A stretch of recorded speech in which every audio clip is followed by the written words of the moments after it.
ಸಾಕಷ್ಟು ತಿಂಗಳಿಂದ ಪ್ರಯತ್ನ ಪಡ್ತಾ ಇದ್ರು ನಿಗಮ ಮಂಡಳಿ ನೇಮಕ ವಿಚಾರದಲ್ಲಿ ಮುಹೂರ್ತ ಮಾತ್ರ ಕೂಡಿ ಬರ್ತಾ ಇಲ್ಲ ಅನ್ನೋದು ಗೊತ್ತಾಗ್ತಾ ಇದೆ. ನಿಗಮ ಮಂಡಳಿ ಅಧ್ಯಕ್ಷರ ಆಯ್ಕೆಗೆ ಕಾಂಗ್ರೆಸ್ನ ಕಸರತ್ತು ಸದ್ಯಕ್ಕೆ ಮುಂದುವರಿತಾ ಇದೆ.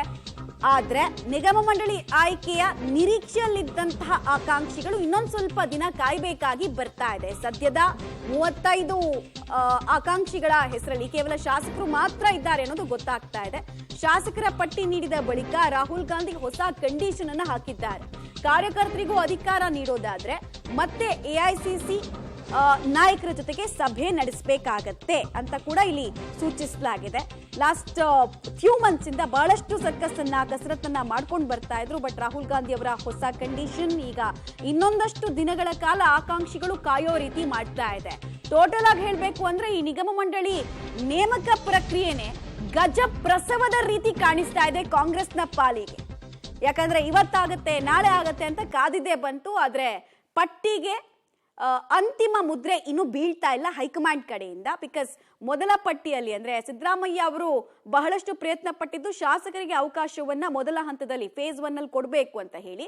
ಬಟ್ ಹಾಗೆ ಕೊಟ್ರೆ ತಪ್ಪು ಸಂದೇಶ ಹೋಗುತ್ತೆ ಅನ್ನೋದು ಈಗ ಎಐಸಿಸಿ ನಾಯಕರ ಮಾತಾಗ್ತಾ ಇದೆ.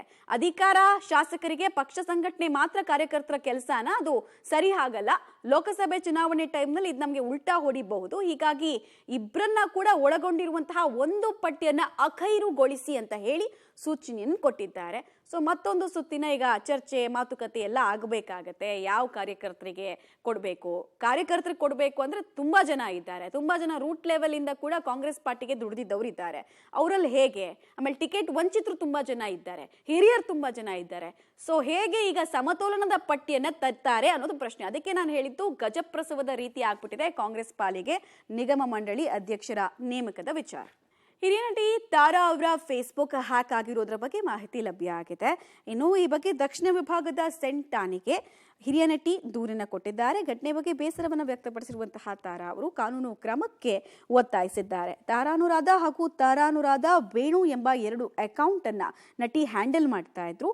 ಬಟ್ ಇತ್ತೀಚೆಗೆ ತಾರಾನುರಾಧ ವೇಣು ಎಂಬ ಅಕೌಂಟ್ ಅನ್ನು ಅವರು ಹೆಚ್ಚಾಗಿ ಬಳಸ್ತಾ ಇದ್ರು. ಆದ್ರೆ ಬೇಡದೇ ಇರುವಂತಹ ಪೋಸ್ಟ್ಗಳು ಅದರಲ್ಲಿ ಬಂದಿದ್ರಿಂದ ತೀವ್ರ ಆಘಾತಕ್ಕೆ ಒಳಗಾದಂತಹ ನಟಿ ಈಗ ಸೆನ್ ಅಧಿಕಾರಿಗಳ ಮೆಟ್ಟಿಲು ಹತ್ತಿದ್ದಾರೆ. ಇಲ್ಲಿ ನ್ಯಾಯವನ್ನ ಕೋರಿ, ಜೊತೆಗೆ ಈ ಹ್ಯಾಕರ್ಸ್ಗೆ ತಕ್ಕ ಶಿಕ್ಷೆ ಆಗಬೇಕು ಅಂತ ಕೋರಿ ಕಂಪ್ಲೇಂಟ್ ಅನ್ನ ರಿಜಿಸ್ಟರ್ ಮಾಡಿದ್ದಾರೆ. ಯಾವುದೇ ಪೋಸ್ಟ್ಗಳನ್ನ ಹಾಕಿದ್ರು ಕೂಡ ಅದು ನಾನಲ್ಲ ಅನ್ನುವಂತಹ ಸ್ಪಷ್ಟನೆಯನ್ನ ಕೂಡ ಕೊಟ್ಟಿದ್ದಾರೆ. ನಾನು ನಿಮ್ಮ ತಾರಾ ಅನುರಾಧ ಮಾತಾಡ್ತೀನಿ. ನನ್ನ ಹೆಸರಿನ ಫೇಸ್ಬುಕ್ನ ಯಾರು ಹ್ಯಾಕ್ ಮಾಡಿದಾರೋ, ಅದೇನೋ ಫೇಕ್ ಪೋಸ್ಟ್ಗಳನ್ನು ಮಾಡ್ತಾ ಇದ್ದಾರೆ ಅಂತ ಹೇಳಿ ನಮ್ಗೆ ತಿಳಿದು ಬಂತು. ಇದ್ರ ಬಗ್ಗೆ ನಾನು Banashankari cyber crime inspector Manjunath Reddy ಅವರಿಗೆ ಕಂಪ್ಲೇಂಟ್ ಮಾಡಿದ್ದೀನಿ. ಏನೇನು ಪೋಸ್ಟ್ ಹಾಕ್ತಿದ್ದಾರೆ ಆ ಪೋಸ್ಟ್ಗೂ ನನಗೆ ಸಂಬಂಧ ಇಲ್ಲ. ದಯಮಾಡಿ ಇದನ್ನು ಯಾರು ನಂಬಕ್ಕೆ ಹೋಗಬೇಡಿ. ನಾನು ಈಗಾಗಲೇ ಪೊಲೀಸ್ ಅವರನ್ನ ಕೇಳಿದ್ದೀನಿ ಮತ್ತು FIR ಕೂಡ ಫೈಲ್ ಮಾಡಿದ್ದೀನಿ. ಈ ರೀತಿಯಾದ ಒಂದು ಡೆವಲಪ್ಮೆಂಟ್ ನಿಜವಾಗ್ಲೂ ಆತಂಕಕಾರಿ. ಯಾರ್ಯಾರದೇ ಹೆಸರು ತಗೊಂಡು ಏನೇನೋ ಪೋಸ್ಟ್ ಮಾಡೋದು.